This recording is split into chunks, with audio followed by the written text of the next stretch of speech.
வணக்கம். புதுச்சேரியில் பல்வேறு தரப்பினரின் கடும் எதிர்ப்புக்கு மத்தியில் கட்டாய் ஹெல்மெட் அணியும் நடைமுறை இன்று அமலுக்கு வந்தது. போதிய விழிப்புணர்வு இல்லாததால் 95% வாகன ஓட்டிகள் ஹெல்மெட் அணியாமல் செல்கின்றனர். புதுச்சேரியில் கடந்த காலங்களில் 3 முறை கட்டாய் ஹெல்மெட் சட்டம் அமல்படுத்தப்பட்டு நடைமுறை சிக்கல்களால் கைவிடப்பட்டது.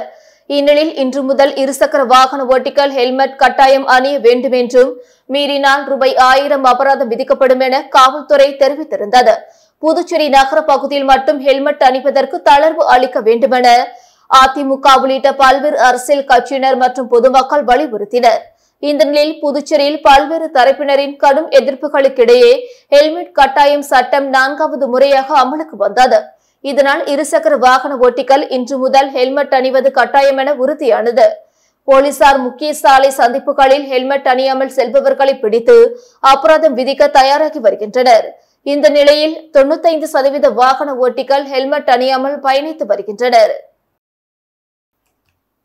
போகி பண்டிகையன்று டயர், ரப்பர் மற்றும் பிளாஸ்டிக் பொருட்களை எரிக்க வேண்டாம் என பொதுமக்களுக்கு புதுச்சேரி மாசு கட்டுப்பாட்டு குழுமம் அறிவுறுத்தியுள்ளது. இது தொடர்பாக புதுச்சேரி மாசு கட்டுப்பாடு குழுமம் உறுப்பினர் செயலர் ரமேஷ் வெளியிட்டுள்ள செய்திக்குறிப்பில், தமிழர் திருநாளாம் பொங்கல் பண்டிகைக்கு முதல் நாள் போகி பண்டிகை கொண்டாடுகிறோம். இந்நாளில் சில பழைய பொருட்களை எரிப்பது என்பது நம்மிடையே காலந்தொட்டு வரும் ஒரு வழக்கமாகும். ஆனால் இன்றைய சூழ்நிலையில் மக்கள் நெருக்கம் மிகுந்த நகரங்களில் டயர், ரப்பர், பிளாஸ்டிக் போன்ற பொருட்களை எரிப்பதால் நச்சுப்புகை மூட்டம் ஏற்பட்டு மக்களுக்கு சுவாச நோய்கள், இருமல் மற்றும் நுரையீரல், கண், மூச்சு, எரிச்சல் உட்பட பல்வேறு நோய்கள் ஏற்பட வாய்ப்புள்ளது. மேலும் நச்சு காற்றாலும் கரி புகையாலும் சுற்றுச்சூழல் சீர்கேடு அடைகிறது. பிளாஸ்டிக் பொருட்களை எரிப்பதனால் புற்றுநோய் விளைவிக்கக்கூடிய டையாக்சின் மற்றும் பியூரான் என்கின்ற நச்சு காற்று வெளிப்பட வாய்ப்புள்ளது. எனவே பொதுமக்கள் போகி பண்டிகையன்று டயர், ரப்பர், பிளாஸ்டிக் பொருட்கள், தெர்மோகோல், இயற்கை இழைத்துணை போன்ற பொருட்களை எரிக்க வேண்டாம் என கேட்டுக் கொள்ளப்படுகிறார்கள். பொங்கல் திருநாளை மிக்க மகிழ்ச்சியுடனும் மாசற்ற சுற்றுச்சூழலுடனும் கொண்டாட பொதுமக்கள் ஒத்துழைப்பு தர வேண்டும் என்று அவர் தெரிவித்துள்ளார். புதுச்சேரி அருகே உள்ள அரசு கலைக்கல்லூரியில் நடைபெற்ற பொங்கல் விழாவில் இருதரப்பு மாணவர்கள் பயங்கரமாக மோதிக்கொண்ட சம்பவம் பரபரப்பை ஏற்படுத்தியுள்ளது. புதுச்சேரி அடுத்த திருச்சிற்றம்பலம் பகுதியில் அமைந்துள்ளது அரசினர் கலை மற்றும் அறிவியல் கல்லூரி. இங்கு சுற்றுவட்டார பகுதிகளில் இருந்து சுமார் 500க்கும் மேற்பட்ட மாணவர்கள் பயின்று வருகின்றனர்.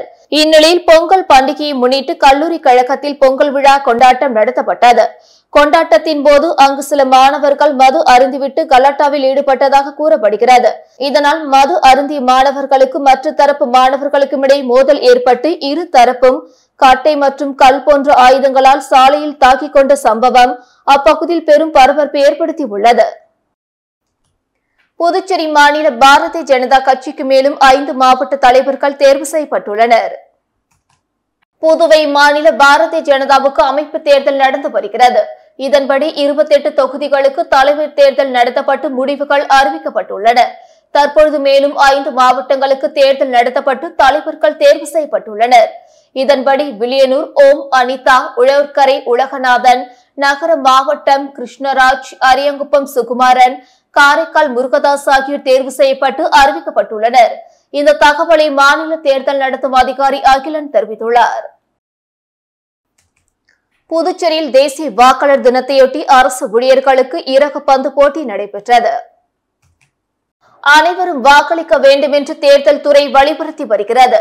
இதை வலியுறுத்தும் வகையிலும் தேசிய வாக்காளர் தினத்தையொட்டியும் புதுவை தேர்தல் துறை சார்பில் இறகுப்பந்து போட்டி புதுவை ராகவேந்திரா நகரில் உள்ள நியூஸ்மாஸ் பேட்மிண்டன் கிளப்பில் தொடங்கியது. போட்டியை தலைமை தேர்தல் அதிகாரி ஜவஹர் தொடங்கி வைத்தார். துணை தலைமை தேர்தல் அதிகாரி தில்லைவேலு, வாக்காளர் விழிப்புணர்வு கல்வி பிரிவு அதிகாரி கோவிந்தசாமி உட்பட பலர் கலந்து கொண்டனர். இறகுப்பந்து போட்டியில் புதுவை அரசு ஊழியர்கள் மற்றும் கல்லூரி மாணவ மாணவிகள் என 400 பேர் கலந்து கொண்டனர். தனிநபர், இரட்டையர், கலப்பு இரட்டையர் என்பன போன்ற பிரிவுகளில் போட்டி நடக்கிறது. இன்றும் போட்டிகள் தொடர்ந்து நடக்கிறது. போட்டிகளில் வெற்றி பெறுபவர்களுக்கு வருகிற 25ஆம் தேதி தேசிய வாக்காளர் தின விழாவில் பரிசு வழங்கப்படுகிறது. புதுச்சேரி பாரதிய ஜனதா கட்சியின் மாநில பட்டியல் அணி பொதுச் செயலாளர் தனசேகரன் மற்றும் மாநில சிறுபான்மை அணி பொதுச் செயலாளர் அமானுல்லா ஆகியோர் தாழ்த்தப்பட்ட மக்கள் மற்றும் சிறுபான்மையினர், முஸ்லிம் மற்றும் கிறிஸ்தவ மக்கள், பிற்படுத்தப்பட்டோர், வன்னியர் இன மக்கள் சார்பில் அறிக்கையை வெளியிட்டுள்ளனர். புதுச்சேரியில் வருகின்ற 2026 சட்டமன்ற தேர்தலில் பாரதிய ஜனதா கட்சி தனித்து பெரும்பான்மையுடன் ஆட்சி அமைப்பதற்கு தற்பொழுது உள்ள பாரதிய ஜனதா கட்சி அமைச்சர்கள் மற்றும் சட்டமன்ற உறுப்பினர்கள் செயல்பட்டு வருகின்றனர்.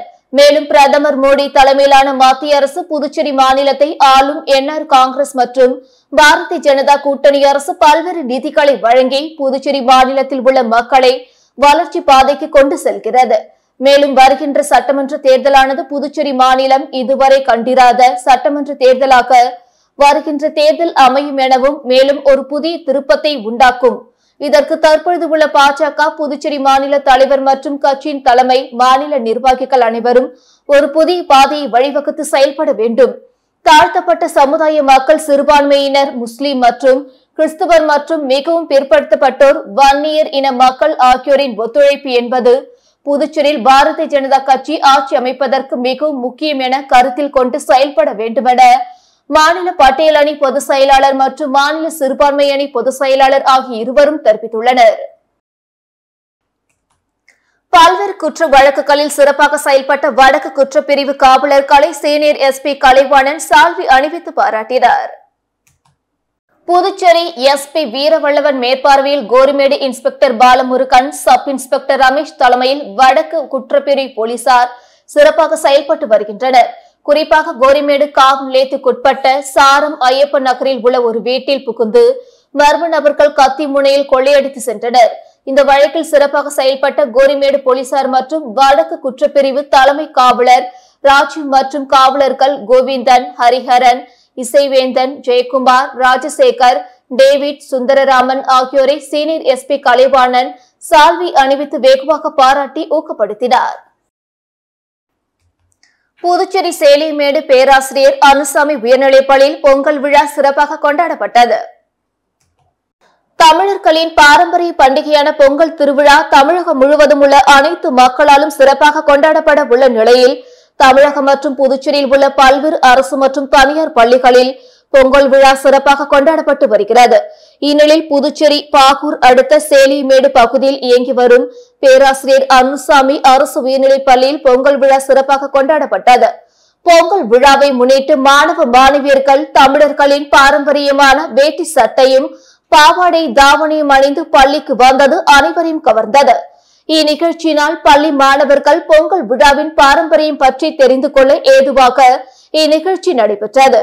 விழாவினை முன்னிட்டு தமிழர்களின் பாரம்பரிய விளையாட்டுகளான உரியடித்தல், பல்லாங்குழி, சில்லு, கீச்சா தாம்புளம், சுங்கக்காய், கபடி, நொண்டி போன்ற பாரம்பரிய விளையாட்டுகள் பள்ளி வளாகத்தில் நடைபெற்றது. விழாவில் 100க்கும் மேற்பட்ட மாணவிகள் பங்கேற்று கோலாட்டம் ஆடினர். மேலும் மருதாணி வைக்கும் போட்டி மற்றும் ரங்கோலி போட்டிகள் நடத்தப்பட்டு மாணவ மாணவியருக்கு பரிசுகள் வழங்கப்பட்டது. நிகழ்ச்சிக்கான ஏற்பாடுகளை பள்ளி தாளாளர், முதல்வர் மற்றும் ஆசிரிய பெருமக்கள் சிறப்பாக செய்திருந்தனர். இப்பள்ளியில் பொங்கல் விழா கடந்த 4 ஆண்டுகளாக கொண்டாடப்பட்டு வருவது குறிப்பிடத்தக்கது. அரியாங்குப்பம் ஸ்ரீ திரௌபதி அம்மன் ஆலயத்தின் கூடாரப்பள்ளி திருக்கல்யாண உற்சவம் சிறப்பாக நடைபெற்றது. புதுச்சேரி அரியாங்குப்பம் ஸ்ரீ திரௌபதி அம்மன் ஆலயத்தில் தனி சன்னதி கொண்டிருக்கும் பெருமாள் கோவிலில் நேற்று வைகுண்ட ஏகாதசியை முன்னிட்டு சொர்க்கவாசல் திறப்பு நிகழ்ச்சி மிக சிறப்பாக நடைபெற்றது. அதனைத் தொடர்ந்து கூடாரவள்ளி திருக்கல்யாண உற்சவமும் நடைபெற்றது. முன்னதாக மாரியம்மன் கோவிலில் இருந்து மாப்பிள்ளை அழைப்பு நடைபெற்று ஸ்ரீ கண்ணன் ரங்கமன்னார் கோதை என்கிற ஆண்டாள் சுவாமிகளுக்கு வஸ்திரம் சாத்துதல், மாலை மாற்றுதல், யாக வேள்வி உள்ளிட்ட திருக்கல்யாண உற்சவம் சிறப்பாக நடைபெற்றது. இதில் ஏராளமான பக்தர்கள் கலந்து கொண்டு சுவாமி தரிசனம் செய்தனர். இந்நிகழ்ச்சிக்கான ஏற்பாடுகளை உபயதாரர்கள் மற்றும் ஊர் பொதுமக்கள் சிறப்பாக செய்திருந்தனர். புதுச்சேரி முத்தியால்பேட்டை காவல் நிலையத்தில் சீனியர் எஸ்பி கலைவாணன் தலைமையில் நடைபெற்ற மக்கள் குறைதீர்ப்பு கூட்டம் நடைபெற்றது. புதுச்சேரியில் உள்ள அனைத்து காவல் நிலையங்களிலும் மக்கள் குறைதீர்ப்பு கூட்டம் சனிக்கிழமைகளில் நடைபெறும் என அறிவிக்கப்பட்டிருந்தது. அதன்படி முத்தியால்பேட்டை காவல் நிலையத்தில் சீனியர் எஸ்பி கலைவாணன் தலைமையில் மக்கள் குறைதீர்ப்பு கூட்டம் நேற்று நடைபெற்றது. இதில் எஸ்பிக்கள் வீரவல்லவன், மோகன்குமார் மற்றும் இன்ஸ்பெக்டர்கள் கலந்து கொண்டனர். கூட்டத்தில் பங்கேற்ற பொதுமக்கள் சட்டம் ஒழுங்கு, சிவில் உள்ளிட்ட பிரச்சினைகள் மீது உடனடி நடவடிக்கை எடுக்க வேண்டுமென சீனியர் எஸ்பியிடம் பொதுமக்கள் முறையிட்டனர். பொதுமக்களின் குறைகளை கேட்டறிந்த சீனியர் எஸ்பி கலைவாணன் உடனடியாக நடவடிக்கை எடுக்குமாறு போலீசாருக்கு உத்தரவிட்டார். புதுச்சேரியில் இன்று முதல் ஹெல்மெட் அணிவது கட்டாயம் என்பது அமலுக்கு வந்த நிலையில் நேற்று ஒருவர் ஹெல்மெட் அணிந்தும் விபத்தில் சிக்கி உயிரிழந்த சம்பவம் பொதுமக்களிடையே அச்சத்தை ஏற்படுத்தியுள்ளது. விழுப்புரம் மாவட்டம் பாக்கம் கூற்றோடு அருகே உள்ள துலுக்கானத்தம் சேர்ந்த இமாஜுதன் என்பவர் நேற்று இருசக்கர வாகனத்தில் புதுச்சேரிக்கு வந்துவிட்டு மீண்டும் விழுப்புரம் நோக்கி சென்றுள்ளார். அப்பொழுது அருமார்த்தபுரம் மேம்பாலத்தில் இமாஜுதீன் செல்லும் போது அவர் மீது வாகனம் மோதியது. இதில் நிலை தடுமாறி கீழே விழுந்த அவரது தலையில் ஹெல்மெட் மீது வாகனம் ஏறி இறங்கியதில் சம்பவ இடத்திலே இமாஜுதீன் மூளை சிதறி உயிரிழந்தார். தகவல் அறிந்த மேற்கு போக்குவரத்து போலீசார் உடலை மீட்டு பிரேத பரிசோதனைக்காக கதிர்கமம் அரசு மருத்துவமனைக்கு அனுப்பி வைத்தனர். மேலும் விபத்து குறித்து விசாரணை நடத்தி வருகின்றனர். புதுச்சேரியில் இன்று தலைக்கவசம் சட்டம் அமலுக்கு வருவதற்கு முன்பே ஒருவர் தலைக்கவசம் அணிந்தும் உயிரிழந்த சம்பவம் மக்களிடம் கடும் அச்சத்தை ஏற்படுத்தியுள்ளது. புதுச்சேரியில் 5 வயது சிறுமிக்கு HMPV தொற்று உறுதி செய்யப்பட்டுள்ளதாக தகவல் வெளியாகியுள்ளது. சீனாவில் இருந்து குழந்தைகளை தாக்கக்கூடிய மெட்டாப் நியூமோ வைரஸ் தொற்று உலகம் முழுவதும் பரவி வருகிறது. இந்தியாவில் பாதிப்பு 13ஆக உயர்ந்தது. தமிழ்நாட்டில் 2 சிறுவர்களுக்கு HMP வைரஸ் கண்டறியப்பட்டுள்ளது. புதிதாக பரவி வரும் HMP வைரஸ் தொற்றும் பெரிய அளவில் பாதிப்பை ஏற்படுத்துமோ என்ற அச்சம் மக்கள் மத்தியில் ஏற்பட்டுள்ளது. இருப்பினும் தொற்று குறித்து பயப்பட தேவையில்லை எனவும், ஆனால் பாதுகாப்பு வழிமுறைகள் அவசியம் எனவும் தமிழக சுகாதாரத்துறை அமைச்சர் மா சுப்பிரமணியன் தெரிவித்துள்ளார். இந்நிலையில் புதுச்சேரியில் 5 வயது சிறுமிக்கு HMPV தொற்று உறுதி செய்யப்பட்டுள்ளதாக தகவல் வெளியாகியுள்ளது. 5 வயது சிறுமி காய்ச்சல் காரணமாக ஜிப்மர் மருத்துவமனையில் அனுமதிக்கப்பட்ட நிலையில் HMPV கண்டறியப்பட்டது. சிறுமி தற்பொழுது நலமுடன் இருப்பதாக மருத்துவமனை நிர்வாகம் தகவல் தெரிவித்துள்ளது. திருபுவனை காவல் நிலையத்தில் மக்கள் குறைதீர்வு கூட்டம் காவல் கண்காணிப்பாளர் வம்சரெட்டி தலைமையில் நடைபெற்றது. புதுச்சேரியில் சட்டம் ஒழுங்கு பாதுகாப்பு நலன் கருதி புதுச்சேரி காவல்துறை பல்வேறு நடவடிக்கைகளை மேற்கொண்டு வருகிறது. இதையடுத்து வாரந்தோறும் சனிக்கிழமையில் புதுச்சேரி காவல் நிலையங்களில் மக்கள் குறைகேட்பு கூட்டமானது நடைபெற்று வருகிறது. அந்த வகையில் திருபுவனை காவல் நிலையத்தில் மேற்கு காவல் கண்காணிப்பாளர் வம்சரெட்டி தலைமையில் விளியனூர், மங்களம், காட்டேரிக்குப்பம், கரிக்கலாம்பாக்கம், நெட்டப்பாக்கம், மடுகரை, திருக்கனூர், திருபுவனை ஆகிய காவல் நிலைய ஆய்வாளர்கள் மற்றும் உதவி ஆய்வாளர்கள் முன்னிலையில் மக்கள் குறைதீர்வு கூட்டம் நடைபெற்றது. பொதுமக்கள் நேரடியாக சென்று குறைகளை தெரிவித்தும் அதற்கு உடனடி தீர்வு காண்பதற்கும், இதையடுத்து பொதுமக்களின் பாதுகாப்பை காவல்துறை உறுதி செய்திடவும் பல்வேறு இடங்களில் இரவு நேரங்களில் ரோந்து பணிகள் மற்றும் காவல்துறை சார்பில் CCTV கேமராக்களை பொருத்திட வேண்டுமென கோரிக்கைகளை காவல்துறை உயர் அதிகாரிகள் முன்னிலையில் கோரிக்கைகளை முன்வைத்தனர். புதுச்சேரி பிராந்தியத்தில் 0 உயிரிழப்பு திட்டத்தின் கீழ் ஹெல்மெட் கட்டாயம் இன்று முதல் அமலுக்கு வருகிறது. மேலும் இருசக்கர வாகன ஓட்டிகள் ஹெல்மெட் அணியாமல் பயணம் செய்தால் நடவடிக்கை எடுக்கப்படும் என போக்குவரத்து போலீசார் எச்சரித்துள்ளனர். புதுச்சேரியில் ஆண்டுதோறும் வாகனங்களின் எண்ணிக்கை அதிகரித்துக் கொண்டு செல்கிறது. மாநிலத்தில் வாகனங்களின் எண்ணிக்கை அதிகரிப்புக்கேற்ப சாலை விபத்துகளில் உயிரிழப்புகளும் அதிகரித்துக் கொண்டிருக்கிறது. குறிப்பாக கடந்த 2020ஆம் ஆண்டு முதல் புதுச்சேரியில் சாலை விபத்து 8 முதல் 12% வரை உயர்ந்துள்ளது. இதில் உயிரிழப்புகள் 15 முதல் 20% வரை அதிகரித்துள்ளது. இதனை நாடு முழுவதும் ஒப்பிடுகையில் புதுச்சேரியில் உயிரிழப்பு அதிகமாக உள்ளது. குறிப்பாக புதுச்சேரி கடலூர் சாலை, புதுச்சேரி விழுப்புரம் சாலை மற்றும் புதுச்சேரி சென்னை கிழக்கு கடற்கரை சாலையில் வாகன விபத்தால் அதிக உயிரிழப்பு நடந்துள்ளது. புதுச்சேரியில் தற்போது 14 லட்சம் வாகனங்கள் உள்ளன. அதில் 85% இருசக்கர வாகனங்கள் இருக்கிறது. இதில் இருசக்கர வாகன விபத்தில் கடந்த 2023ஆம் ஆண்டு 140 பேர் உயிரிழந்துள்ளனர். 2024ஆம் ஆண்டு 123 பேர் உயிரிழந்துள்ளனர். இதனால் இந்த ஆண்டு சாலையில் உயிரிழப்புகளை தடுப்பதற்காக 0 உயிரிழப்பு என்ற திட்டத்தை புதுச்சேரியில் அமல்படுத்த புதுச்சேரி போக்குவரத்து போலீசார் முடிவு செய்தனர். அதன்படி இருசக்கர வாகன ஓட்டிகளுக்கு இன்று முதல் ஹெல்மெட் கட்டாயம் சட்டம் அமலுக்கு வந்தது. இதனால் புதுச்சேரியில் பல்வேறு இடங்களில் போக்குவரத்து போலீசார் இன்று வாகன சோதனையில் ஈடுபட உள்ளனர். ஹெல்மெட் அணியாமல் வாகனத்தில் சென்றால் அபராதம் விதிக்கப்படும். தொடர்ந்து போக்குவரத்து விதிமீறலில் ஈடுபடுபவர்களின் வாகன உரிமம் ரத்து செய்யப்படும் என போக்குவரத்து போலீசார் பொதுமக்களுக்கு எச்சரிக்கை விடுத்துள்ளனர். புதுச்சேரி காலப்பாட்டு மாத்தை சிறையில் கொலை வழக்கு விசாரணை கைதி திடீரென இறந்த சம்பவம் பரபரப்பை ஏற்படுத்தியுள்ளது. புதுச்சேரி கொம்பாக்கம் பகுதியை சேர்ந்த நாராயணன் என்பவர் முதலியார்பேட்டை காவல் நிலைய எல்லைக்குட்பட்ட பகுதியில் ஏற்பட்ட தகராறில் கைது செய்யப்பட்டு கொலை வழக்கு விசாரணை கைதியாக காலாப்பட்டு மத்திய சிறையில் இருந்து வந்தார். இந்நிலையில் நாராயணனை காலாப்பட்டு சிறையில் இருந்து வழக்கு விசாரணைக்காக புதுச்சேரி நீதிமன்றத்திற்கு அழைத்து சென்று மீண்டும் அவரை காலாப்பட்டு சிறையில் அடைத்தனர். அங்கு நேற்று முன்தினம் மாலை மற்ற கைதிகளுடன் நாராயணனும் சுண்டல் சாப்பிட்டுக் கொண்டிருந்தார். அப்பொழுது நாராயணனுக்கு திடீரென நெஞ்சுவலி ஏற்பட்டுள்ளது. இதையடுத்து சிறை காவலர்கள் அவரை புதுச்சேரி கனக செட்டிக்குளத்தில் உள்ள தனியார் மருத்துவமனையில் சிகிச்சை அளித்து மேல் சிகிச்சைக்காக புதுச்சேரி அரசு பொது மருத்துவமனைக்கு அழைத்து சென்றனர். இதற்கிடையே வழியில் நாராயணன் சுயநினைவு இழந்துள்ளார். இதனால் அதிர்ச்சி அடைந்த சிறை காவலர்கள் அவரை மீண்டும் கனக செட்டிக்குளம் தனியார் மருத்துவமனைக்கு கொண்டு சென்றனர். அங்கு அவருக்கு அவசர சிகிச்சை பிரிவில் சிகிச்சை அளிக்கப்பட்டு வந்தது. இந்நிலையில் நாராயணன் சிகிச்சை பலனின்றி நேற்று உயிரிழந்தார். இச்சம்பவம் குறித்து புதுச்சேரி சிறை பொறுப்பு சூப்பரண்ட் கபிலன் காலாப்பட்டு காவல் நிலையத்தில் புகார் அளித்தார். அதன் பேரில் போலீசார் வழக்கு பதிந்து விசாரணை நடத்தி வருகின்றனர்.